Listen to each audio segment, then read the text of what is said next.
करते हैं कि उनका जो आर्म फोर्सेस का जो एवरेज एज है वो 30 या उसके आसपास होना चाहिए। खुद से रिटायरमेंट लेते हैं कि यार इतना टफ सर्विस क्यों करना, और पेंशन जब। दोस्तों कैसे हो आप सब, मैं अंजनी कुमार, एक serviceman banker. Hope you all are fine and doing well.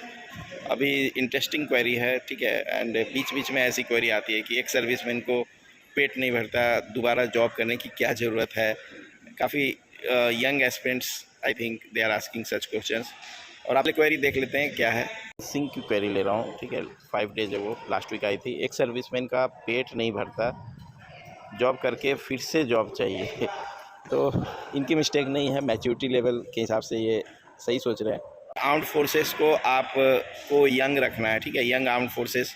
Average age जो आर्म्ड फोर्सेस का है वो बिलो 30 होना चाहिए या 30 के आसपास होना चाहिए, एंड ये स्टैंडर्ड मेंटेन करते हैं internationally.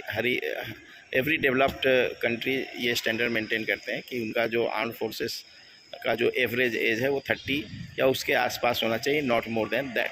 And because of that काफ़ी यंग एज से 19-20 एज से आपको आर्म्ड फोर्सेस में रिक्रूटमेंट शुरू हो जाती है। एंड जनरली क्या है, जैसे अभी अग्निवीर को 4 इयर्स के बाद आपको फिर से सेकेंड कैरियर देखना है, ठीक है। सो कुछ लोग ही आगे बढ़ पाएंगे, ठीक है। तो 25% है, शायद वो फ्यूचर में 50% कर दे। तो सेम वे क्या है, यंग आर्म्ड फोर्स रखने के लिए मेजॉरिटी ऑफ द काफ़ी लोग तो वॉलेंटरी वो मिनिमम रिक्वायर्ड जो सर्विस है नेवी में 15 ईयर्स है कुछ लोगों के, और मैक्सिमम लोगों के 17 या 20 ईयर्स। एयरफोर्स में मिनिमम 20 ईयर्स जो मुझे मालूम है, ठीक है। एंड 17 ईयर्स आर्मी में जनरली मिनिमम रखते हैं, ठीक। तो यंग फोर्स रखने के कारण ही मैक्सिमम लोग को रिटायरमेंट, बहुत लोगों को वॉलेंटरी मीन्स दिया जाता है।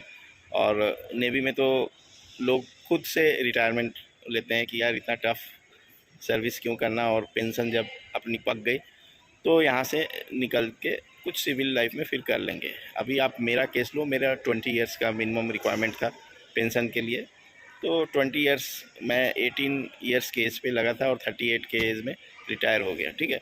अब 38 के एज पे मेरी लाइबिलिटी तो ख़त्म नहीं हुई, मेरे बच्चे क्लास 2-3 में थे, उनको पढ़ाना बाकी है, ठीक है।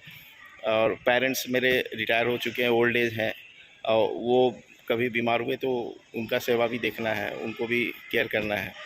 तो काफ़ी आप जब लेट 30s एंड 40s में आते हो तो आपकी सारी लाइबिलिटीज़ बढ़ जाती हैं, एंड उस एज पे अगर आप रिटायर हो जाते हो तो पेंशन इज़ नॉट सफिशिएंट, इतना सफिशिएंट पेंशन नहीं है कि आप एक अच्छा लाइफ मेंटेन करो।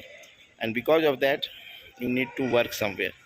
आप अगर बिजनेस में अच्छे हो तो यू कैन डू बिजनेस, जो आपको रिटायरमेंट का कॉर्पस मिला उससे आप बिजनेस कर सकते हो, but everybody is not good in business, ठीक है। मैं भी बिजनेस ट्राई किया था, मैं नहीं, मतलब मेरी वाइफ ने ट्राई किया था, बट वो सक्सेस नहीं हुआ, ठीक है। तो अल्टरनेट तो चाहिए बैकअप, तो that's why I joined bank.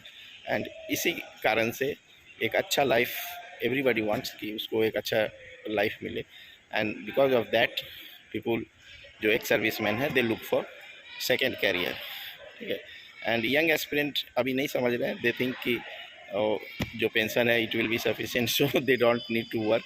But जवानों को इतना पेंशन नहीं मिलता, एंड मोस्टली जो जवान हैं वो आपको 35 to 40 के बीच ही रिटायर होते हैं। सो ट्राई टू अंडरस्टैंड, एक सर्विसमैन कोई खुशी से दोबारा जॉब नहीं करते, उनकी मजबूरी है। So hope this video will guide you. ऐसे ही इंपॉर्टेंट क्वेरी पे मैं वीडियो लाता रहूँगा। Thank you for giving your precious time. God bless you all.